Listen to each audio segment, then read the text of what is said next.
Hello there and welcome to a brand new lesson. This is Hab Beyond Numbers, where we learn maths the easy way. This is the first lesson in this course. We are looking at introduction to formula. Throughout the course, we'll be looking at various formulas, how to change subjects, and then substitution and all that. So we need to understand some basic terms before we can go into it. I do want to assume that you have gone through the lesson on algebra, because we'll be applying everything we have learned from that lesson. Without much ado, let's quickly look into this. So let's start by looking at what a formula is. A formula is a mathematical rule that describes a relationship between different quantities. In other words, different variables. That's what a formula does. Now, a formula will tell you how much one quantity depends on the other. There are three things that I would say a formula contains. First of all, a formula contains a variable. Secondly, a formula contains constants. It contains constants. And then finally, it contains mathematical operations. Every formula contains the three of these. So the formula is what will always tell you what to do so that I get your answer. There are so many formulas across the mathematical world. You can talk of distance. So we have d being distance, which is equal to s times t. You see, so distance is the speed, then times the time, or other books will say the velocity times the time. They are all the same thing. Then we have area. So depending on the area of the figure you want, if you are talking of a rectangle, then it's going to be the length times the width. If you are talking of a square, then it's going to be the length times the length. If you are talking of a circle, then it's going to be pi r squared. All these are formulas for what? Area. In the business world, when we are talking of interest, so the interest, it is what? The principal times time, then times your rate. All these are formulas we use day by day. Now, there are three terms we'll be using over and over again that you really need to understand. So these terms are the expression, equation, and formula. For formula, I've already defined it. For the remaining, I'll just quickly brush through them. When we talk of expression, it is a mathematical phrase with no equal sign. There is a phrase. So mathematically, if you write a phrase that has no equal sign, then it becomes an expression. If you take 3x plus 5, this, for instance, is an expression.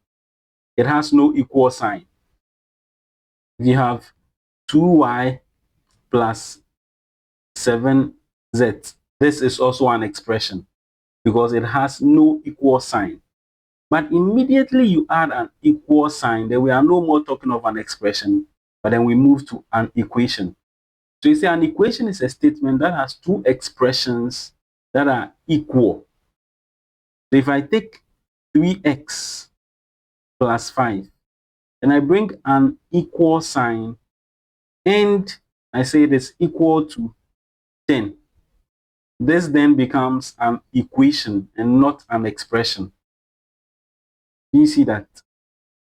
If I take 2y plus 7z, and I said it's equal to x, this also becomes an equation because of the presence of the equal sign.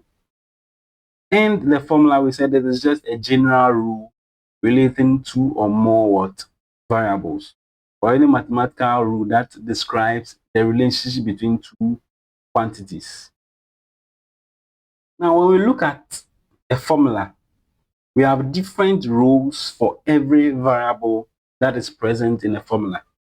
We look at these two rules. The first, which is the subject, and then the second, which is the independent variable. So anytime you have a formula, there is the one we call the subject and the independent variable. So the subject is simply the variable that is being calculated. So that if I have an example as A, which is equal to the length times the width, then A becomes my subject or the subject of the formula. See, now it usually stands alone on the left. That being true, you can choose to write it on your right, so that you have L times W being equal to A. But then this is the universally accepted way. So let your subject be on the left, then the independent variables which you'll be looking at will be on the right. So the independent variable is just the piece of information you plug in to get the result.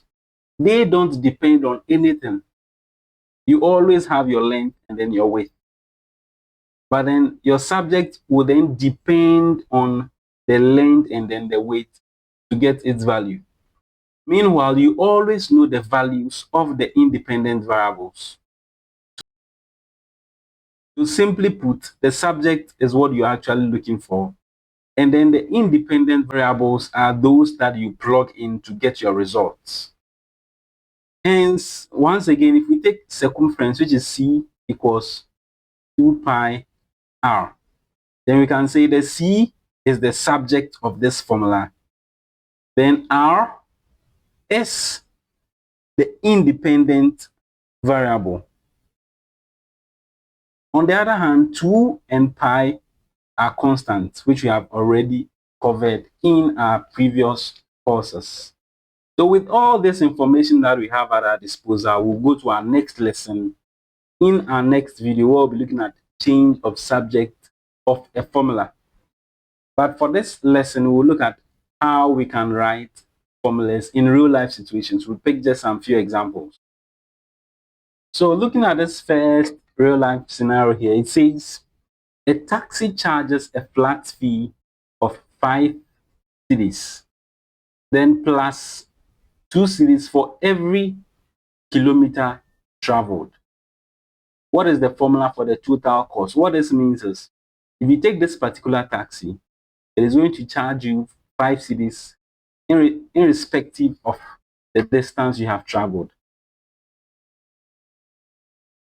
So far as you sit in the taxi, you are paying 5 cedis.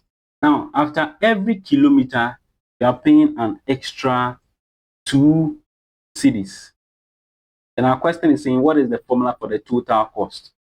If you want your total cost, that is T, then it's going to be equal to, first of all, you are going to pay your 5 cedis. You see? Then, plus 2 extra depending on the distance you have traveled. It simply means if you have traveled 1 kilometer, then you are going to pay 2 times 1. If you have traveled an extra 2 kilometers, you are going to pay 2 times 2. If it is a 3 kilometer, then it's going to be a 2 times 3. And as you can see, this particular one is changing, and that will be the distance traveled. Hence, if you are traveling K, then it's going to be a 2 times a K. And then we know a 2 times a K gives us what? 2K. So we are going to put that over here.